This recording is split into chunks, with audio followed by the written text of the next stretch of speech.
여러분, 주님의 일을 하다가 풍랑을 만나본 적이 있으신가요?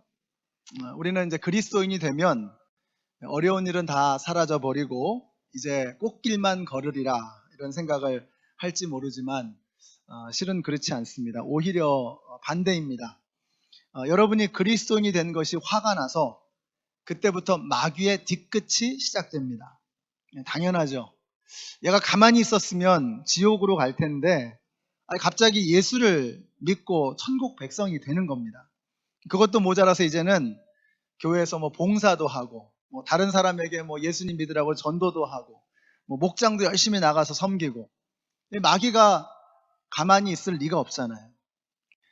그러니까 여러분, 주님의 일을 하다가 또 신앙생활 하다가 어려운 일을 만나게 되는 건 이건 이상한 일이 아니고 오히려 당연한 것입니다. 이제 우리가 막 2020년이라고 하는 바다를 향해서 나아가고 있습니다. 올해에도 어김없이 풍랑은 불어닥칠 것입니다. 우리는 그 풍랑 앞에서 둘 중에 하나입니다. 풍랑 앞에 무너져서 침몰해 버리든지 아니면 풍랑을 뚫고 지나가든지 둘 중에 하나입니다. 이거를 풍랑 만나면 그때 가서 생각해 봐야지, 이게 아니라 지금 결정하시고 지금 결심하셔야 돼요. 내가 풍랑 만나면 그냥 하다가 안 되면 그냥 침몰하지 할 수 없지, 아니면 뚫고 지나가리라, 이 결심을 세우고 이 항해를 시작하게 되시기를 바랍니다. 오늘 본문에서 바울은 이제 막 로마를 향한 항해를 시작합니다. 바울의 여정을 한번 좀 살펴보겠습니다. 가이사랴에서 백부장 율리오라고 하는 사람과 함께 이제 시돈으로 가죠. 시돈이 좀 더 큰 항구였습니다. 그래서 배를 타고 길리기아, 밤빌리아, 여기가 이제 그 키프로스, 사이프러스 섬이죠. 이 사이프러스 섬을 바람막이 삼아서 이렇게 길리기아와 밤빌리아를 지나서 무라라고 하는 곳에 가서 배를 갈아타게 됩니다.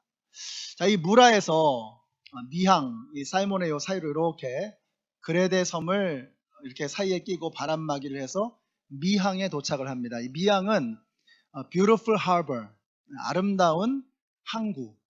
근데 경관이 아름다웠는지는 몰라도 이게 크지는 않았던 것 같아요.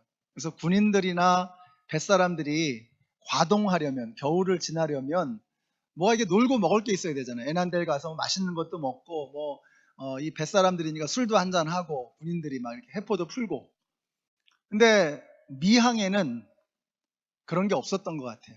그래서 요 옆에 그레데 섬의 여기 왼쪽 끝에 있는 베닉스라고 하는 좀 더 큰 항구가 있었습니다. 여기에 가서 과동하자, 겨울을 지내자. 바울은 안 된다 그러는데 이때가 이제 금식하는 때라고 하니까 욤키푸르, 대속죄일이거든요. 그러니까 9월 말, 10월 초입니다. 근데 이 지중해에서는 10월 달이 되면은 거의 이제 항해가 어려워진다고 합니다. 11월 달 되면 굉장히 위험해지고요. 그래서 항상 이 풍랑이 불어닥칠 수 있는 그런 때가 되기 때문에 이때는 항해를 계속 무리해서 하면 안 되는 거예요. 근데 무리해서 항해를 하다가 난파를 당하죠. 그래서 결국 몰타 섬으로, 멜리데 섬으로 가게 되는 것이 이제 27장의 내용입니다. 자, 이 27장의 내용이 이제 우리가 이 내용을 우리가 보게 될 텐데, 이 상황을 보면요, 우리가 그냥 쉽게 지나갔지만 정말 죽을 뻔한 상황이었습니다. 근데 피의자로 힘없이 끌려가던 바울이 이 어느 순간에서부터인가 빛을 발하기 시작하는 거예요. 끌려가던 사람이 이제는 사람들을 끌고 가기 시작하는 겁니다. 어떻게 그럴 수 있었는가? 주님께서 함께 하셨기 때문에. 사도 바울은 하나님과 함께하는 사람이었기 때문에 끌려가다가 오히려 위기의 상황을 만나게 되었을 때 사람들을 끌고 가는 리더십을 발휘하기 시작하는 것입니다. 우리 성도들은요, 세상에서 위기를 만났을 때 여러분의 실력이 발휘되어야 하는 겁니다. 어둠 속에서 빛이, 그 빛의 능력을 보여주는 것처럼 위기를 만나게 되었을 때 우리 그리스도인들은요, 오히려 빛을 발하고 실력을, 능력을 나타내기 시작해야 되는 것입니다. 자, 이제 풍랑을 만나고 밤을 만납니다. 그때 그 어둠과 위기 속에서도 사도 바울이 빛을 잃어버리지 않아요. 그러니까 위기 상황이 왔다. 그러면 여러분이 생각하셔야 돼요. 위기가 왔다. 그럼 내가 그리스도인으로서 실력을 보여줄 때다. 이렇게 생각을 하셔야 되는 거예요. 이 여행을 하는데 처음에는 참 좋았습니다.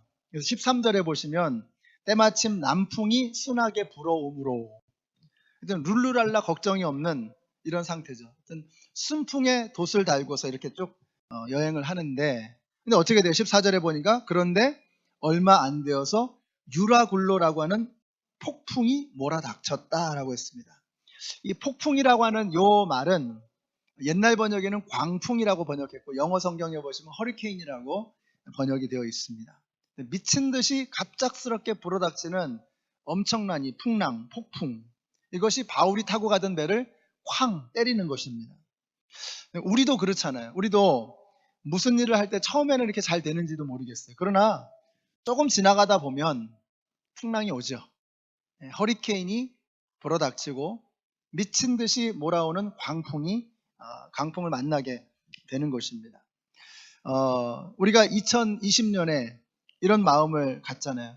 올해 내가 정말 봉사도 열심히 하고, 내가 성깔대로 하지 않고, 말도 순하게 하고, 이제는 다른 사람들 상처도 입히지 않고 은혜롭게, 덕스럽게 다른 사람들을 세워주면서 이렇게 사랑으로 신앙생활 한번 해보리라 결심하고 가는데, 뜻하지 않은 광풍을 만나게 됩니다. 누가 이렇게 막 째려보고 막 불편하게 만들고 나한테 시비를 걸고 이럴 때 막 안에서 치밀어 오르는 풍랑이 있죠. 이게 그냥 막 뒤집어지잖아요. 자, 그럴 때 우리가 이런 풍랑을 만날 때, 풍랑은 밖에만 있는 게 아니라 안에도 있어요. 우리 안과 밖에 풍랑이 있습니다. 바깥에서 오는 어떤 경제적인 문제, 사람들과의 관계의 문제, 또 건강의 문제, 또 어떤 정신적인 어려움, 또 이런 신앙생활하면서 생겨나는 그런 영적인 싸움, 다양한 이 풍랑들이 우리에게 불어닥치는 것입니다. 그럴 때 이걸 어떻게 해야 될 것이냐. 오늘 사도 바울이 이 풍랑을 뚫고 지나가는 이 장면을 보면서 우리가 올해 2020년에 우리가 만나게 될 풍랑 가운데서 우리는 과연 어떻게 해야 될 것이냐, 이걸 좀 배워보기를 바라는 것입니다. 첫째로 우리가 오늘 27장을 쭉 읽으면서 느끼는 건 뭐냐면요, 바울이 풍랑을 대하는 태도가 참 남달랐다라고 하는 것을 볼 수가 있습니다. 그래서 우리의 마음 자세, 풍랑을 대하는 우리의 마음 자세가 참 중요합니다. 바울은 어떻게 했습니까? 요즘에 우리 성경 읽기가 굉장히 열심히 하시죠. 제가 보니까 74명이 사인업을 하시고 열심히 성경을 읽고 계시더라고요. 저는 바람이 우리 성도님들이 이건 다 했으면 좋겠어요. 여러분이 올해뿐만 아니라 지금까지 내가 새해가 되면 올해는 한번 성경 한번 읽어봐야지 결심을 하고서 몇 번 성공하셨습니까? 수십 년 동안. 거의 아마 힘드실 거예요. 혼자 하면 힘들어요. 근데 같이 하면 힘이 되잖아요. 같이 하면 재밌잖아요. 그래서 묻어가는 겁니다. 열심히 하는 사람들한테 묻어가고, 또 우리가 이게 성경 들으면서 같이 쭉 읽어나가고 재미있게 서로 체크도 하면서 이번 주에 성경 제대로 읽었어? 그러면서 이렇게 서로 체크도 해주면서 그러면서 이제 같이 가는 거죠. 성경 읽기의 팁을 좀 알려드리려고 그러는 거예요. 여러분, 성경을 읽을 때 여러분이 그 성경을 읽으면서 그 안에 뭐가 있느냐, 요거 발견하는 거 중요합니다. 성경을 읽으면서 여기에 이런 말씀이 있네, 이것이 이런 의미이네, 이렇게 다가오네 하면서 그 말씀 안에 뭐가 있는가를 캐치해내는 거 굉장히 중요합니다. 근데 그것만큼 중요한 게 뭐냐면 그 안에 이게 없네, 이런 게 없네 라고 하는 것을 볼 수 있는 그 행간을 읽을 수 있는 실력이 필요해요. 오늘 본문에 보시면 바울에게 없는 게 두 가지가 있어요. 그걸 좀 여러분하고 나누고 싶어요. 풍랑을 뚫고 지나갈 때 꼭 필요한 두 가지 없어야 할 것. 첫째는 뭐냐면, 여러분이 27장을 쭉 읽으면서 단 한 구절에서도, 단 한 단어에서도 사도 바울이 불평하는 것을 흔적을 찾아볼 수가 없어요. 우리 같으면 솔직히 불평 나오지 않겠습니까? 이게 복음을 전하는 길이잖아요. 무슨 유람 여행 떠나는 것도 아니고. 꽃가마나 유람선까지는 아니라고 해도 풍랑까지 보내실 일은 아니잖아요. 배가 막 난파가 되고 부서지고 죽을 고생하면서 가는 겁니다. 그럼 우리 같으면 어떻게 하겠어요? 주님, 해도 너무 하십니다.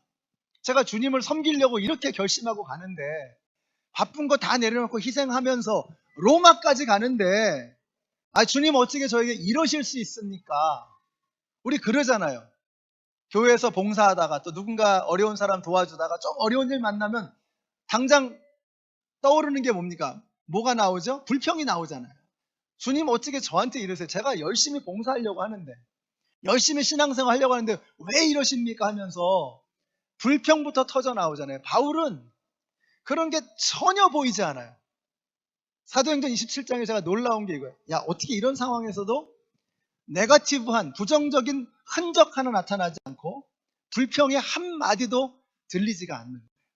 오히려 그의 마음속에는 담대함과 확신과 오히려 환희와 기쁨이 느껴지는 거예요. 왜 그랬을까요? 바울은요, 다메섹에서 이미 죽은 사람이에요. 그 사람은 다메섹에서 끝난 겁니다. 그러니까 다메섹에서부터 살아가는 바울의 인생은 이제는 덤으로 사는 보너스 인생이었던 거죠. 이제는 내가 사는 것이 아니라 내 안에 그리스도께서 사신 것이다. 그러니까 바울의 삶에는 이제는 자기의 삶은 없는 거예요. 주님을 위해서 나아가는 그것만 고민하는 겁니다.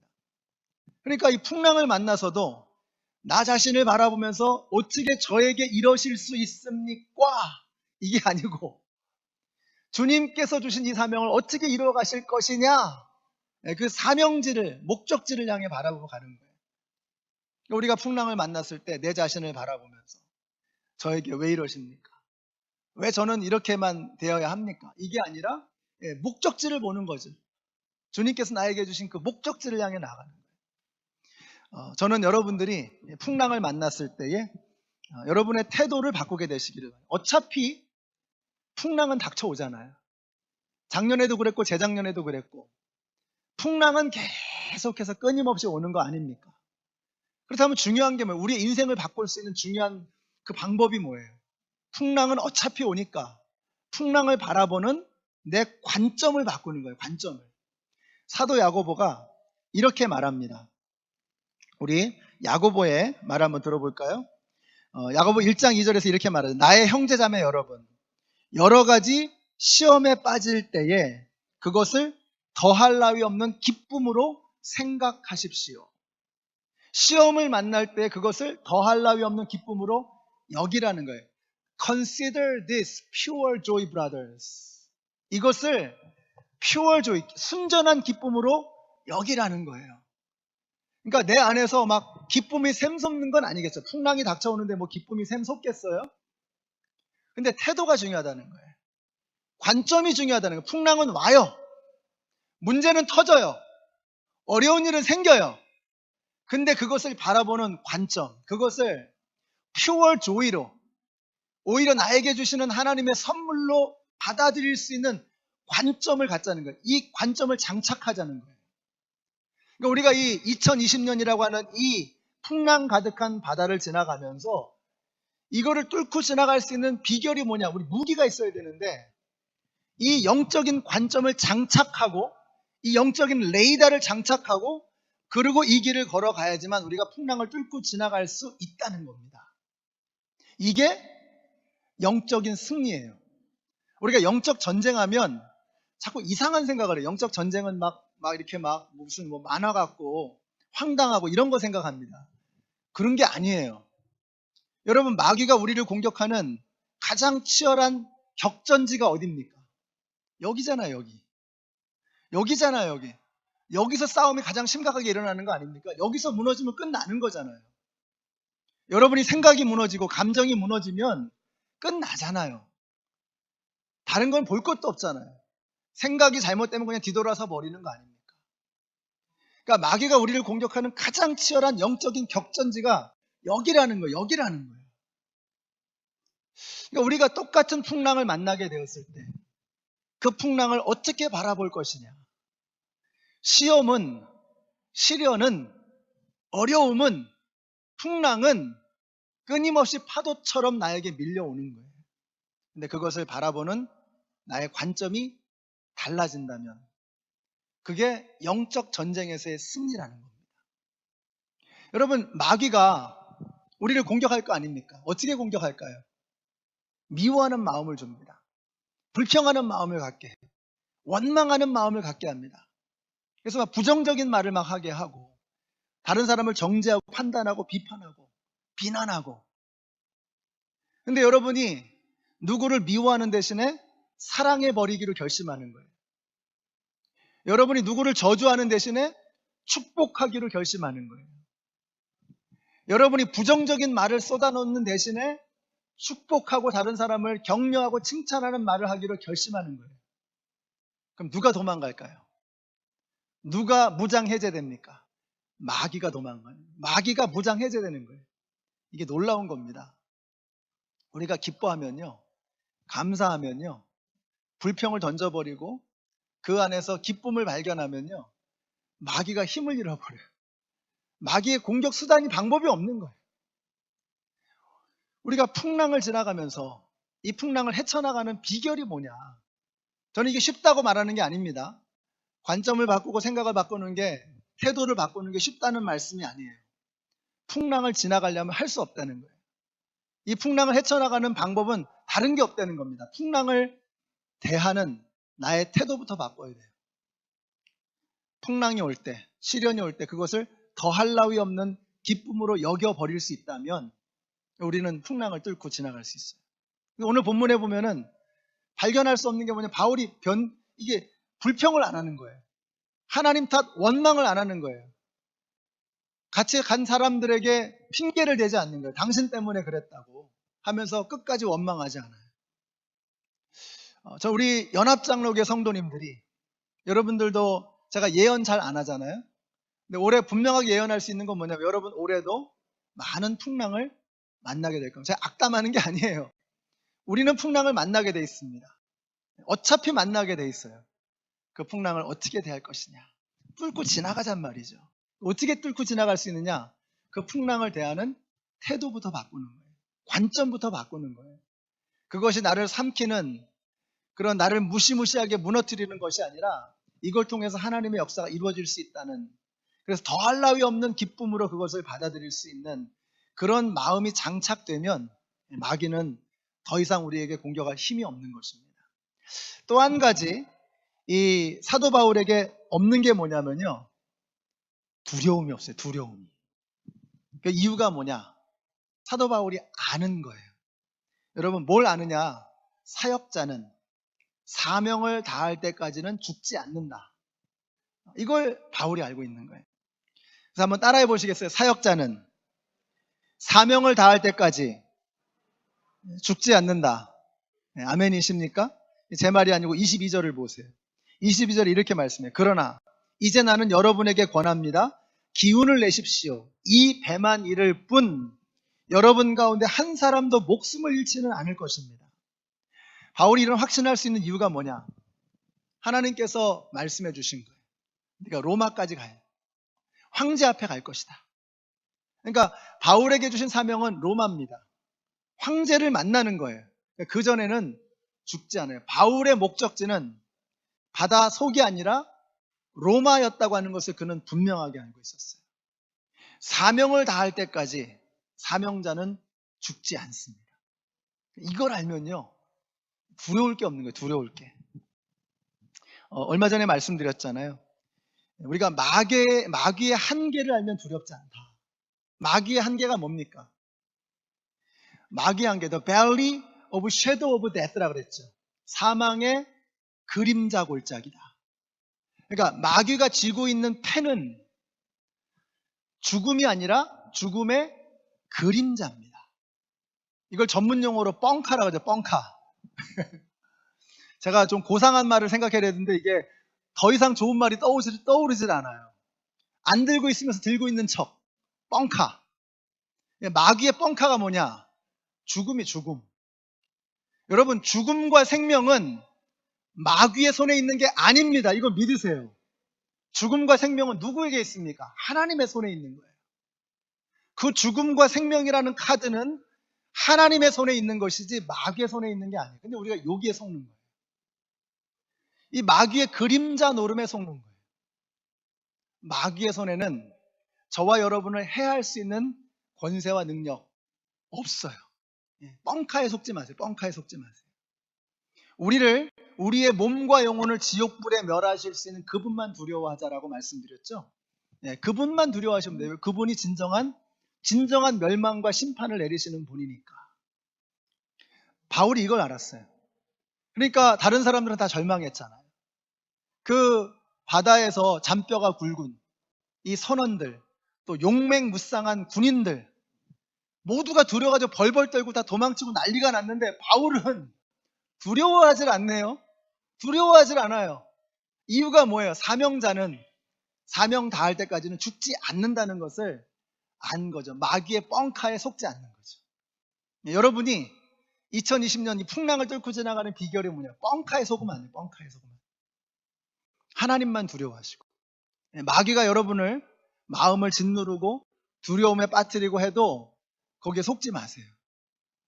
마귀는 우리를 죽일 수 있는 권세가 그에게 있지 않은 것입니다. 그래서 사명을 받은 사람은 사명을 다할 때까지는 죽지 않는다. 이걸 뒤집으면 어떻게 됩니까? 이걸 뒤집으면 어떻게 되는 거예요? 사명자는 사명 다할 때까지는 죽지 않는다. 이걸 뒤집으면 어떻게 돼요? 우리에게 호흡을 남겨주신 이유가 뭐예요? 우리에게 생명을 남겨주신 이유가 뭐예요? 사명이 남아 있다는 겁니다. 사명이 남아 있기 때문에 그 사명을 감당하라고 나에게 생명과 호흡을 주신 거예요. 우리는 이제 꿈이 뭐예요? early retire 해가지고 일찍 리타이어 해가지고 여행도 하고 취미생활도 하고 이게 세상 사람들의 꿈이잖아요. 세상 사람들은 그래도 돼. 네, 그리스도인들은 그럴 수 없느니라. 네, 그리스도인들은 그래서는 안 되는 겁니다. 저와 여러분에게 생명을 남겨주신 이유가 뭐냐면요. 그냥 편안하게 잘 먹고 잘 살면서 그리고 제로 그냥 흙으로 돌아가라. 이게 우리에게 주신 사명이 아니라니까요. 사명자는 사명을 다할 때까지는 죽지 않아요. 동시에 우리에게 호흡을 남겨주신 이유는, 여전히 심장박동을 뛰게 하시는 이유는 우리에게 아직까지 감당해야 될 사명이 남아 있다는 것입니다. 있기 때문이라는 거예요. 그러므로 인생을 낭비하지 마십시오. 우리가 요즘에 제가 종종 이제 먹는 게 2 for 3. 그래서 이제 그 맥치킨, 햄버거 이런 거 자주 먹거든요. 맛있어요. 그래가지고 이제 콜라하고 먹으면 되게 맛있잖아요. 햄버거 하나 1불 50. 아무것도 아니잖아요. 근데 그 1불 50이 우리 미국에 사는 사람들 이 머니 파워가 대단하거든요. 그 1불 50이 선교지에 가면 큰 돈, 하루치 품삯이 될 수 있어요. 그 우리가 왜 이렇게 풍요로운 미국 땅에 살고 있느냔 말이에요. 저나 여러분이나 왜 이렇게 풍요로운 곳에 살게 하셨냔 말이에요. 그냥 우리만 잘 먹고 잘 살라고? 그렇게 생각하기엔 우리 인생이 너무 비참하지 않습니까? 하나님께서 우리가 이렇게 엄청난 힘을 가지고 엄청난 여러분에게 재능도 주시고 건강도 주시고 시간도 주시고 그 왜 남겨주신 거예요? 왜? 그 이유를 알아야죠. 그래야 우리가 죽을 때까지 우리의 인생을 낭비하지 않고 의미 있는 삶을 살아갈 거 아니겠습니까? 여러분, 저와 여러분에게 생명과 호흡을 남겨주신 이유는 우리가 감당해야 될 사명이 있기 때문인 겁니다.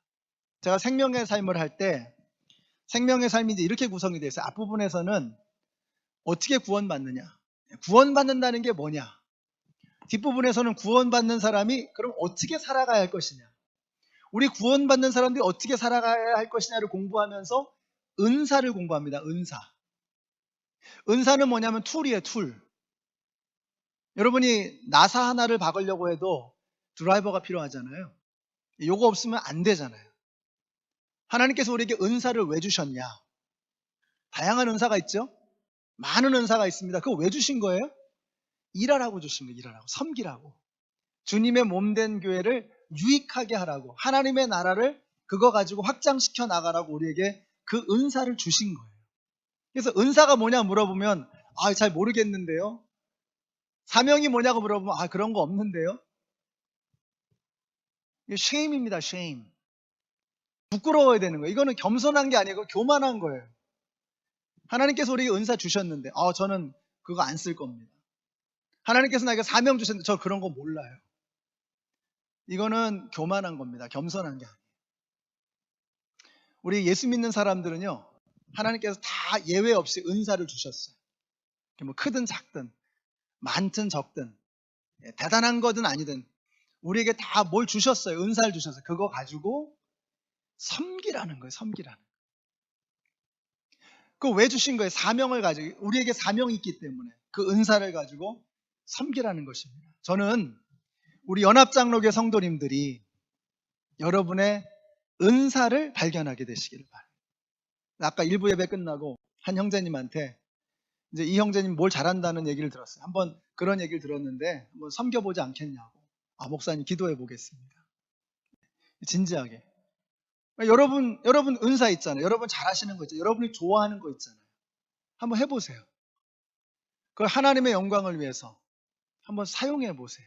멋진 일들이 일어나게 될 거예요. 하나님께서 우리에게 생명과 호흡을 남겨주신 이유는 뭐다? 나에게 이루어 가야 할 사명이 있기 때문이다. 돈을 잘 버는 은사가 있어. 그럼 돈 가지고 나 잘 먹고 잘 사는 일이 아니라 하나님의 나라를 섬기십시오.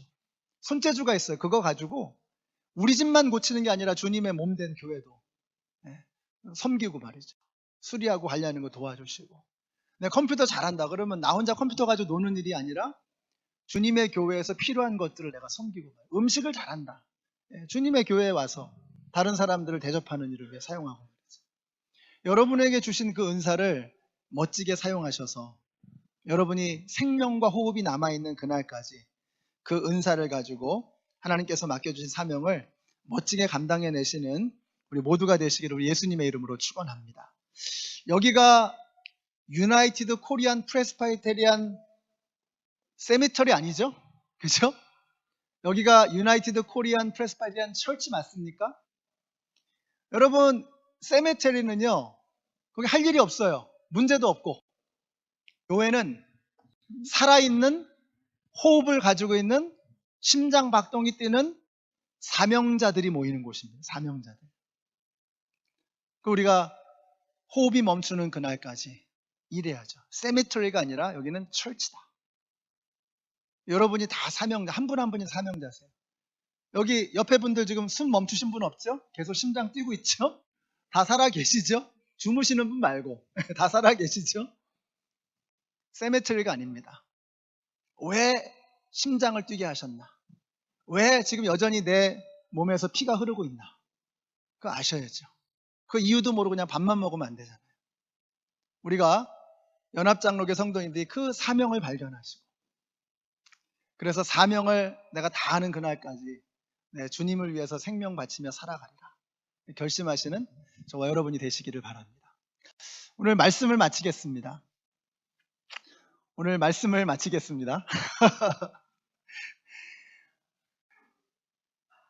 우리가 이제 이 두 가지가 없다 그랬잖아요. 바울이 두려움이 없고요.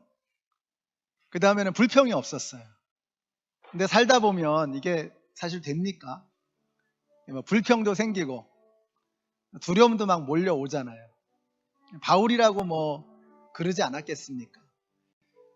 근데 사도 바울을 보니까 이분이 풍랑 속에서도 불평을 하지 않고 풍랑 속에서도 두려워하지 않는 이유가 있더라고요. 오늘 본문에 23절과 24절에 그 답이 있다는 것을 발견했습니다. 같이 한번 읽어보실까요?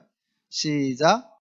바로 지난밤에 나의 주님이시요 내가 섬기는 분이신 하나님의 천사가 내 곁에 서서 바울아 두려워하지 말아라.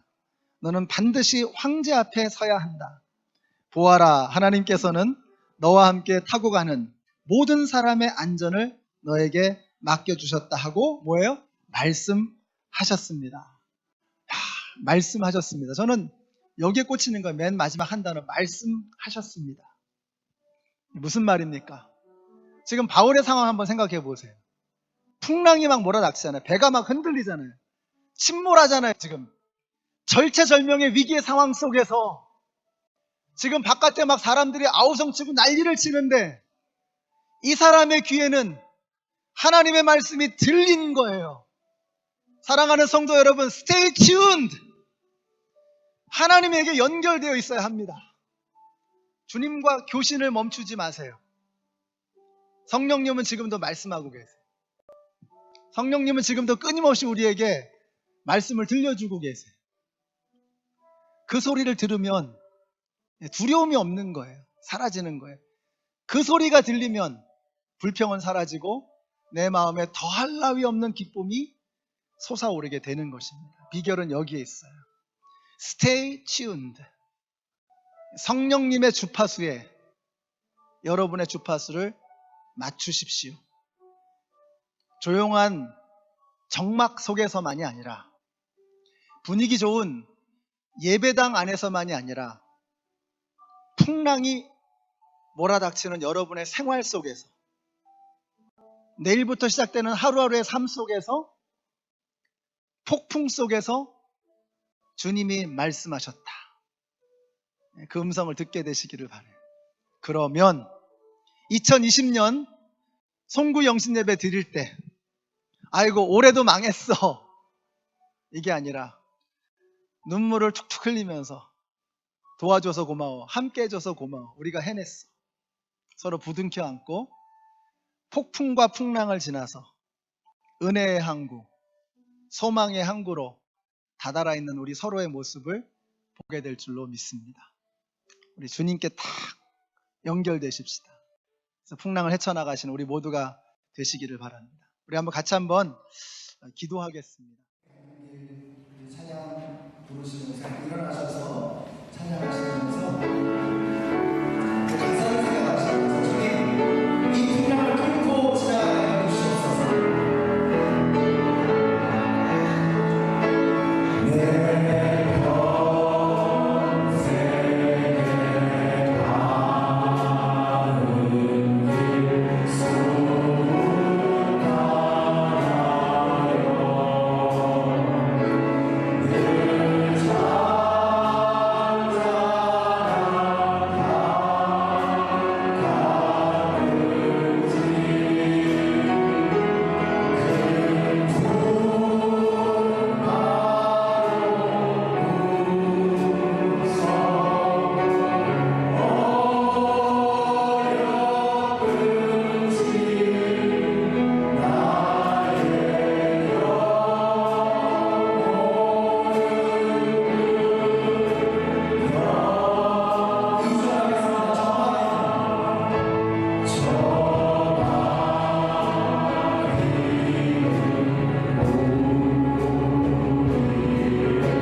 예수 그리스도의 은혜와 하나님 아버지의 크신 사랑과 성령님의 교통하심이 풍랑이 우리의 사랑을 둘러싸 우리를 삼키려 할 때도 우리를 그냥 내버려 두지 않으시고 풍랑 가운데 우리와 함께 하시는 우리 주 예수 그리스도의 은혜와 하나님 아버지의 크신 사랑과 성령님의 교통하심이 이제는 주님과 함께 풍랑을 뚫고 지나가 우리에게 맡겨주신 그 사명의 자리로 나아가기를 소원하는 하나님의 모든 백성들 머리니 이제부터 영원토록 함께 하시기를 예수님의 이름으로 축원하옵나이다.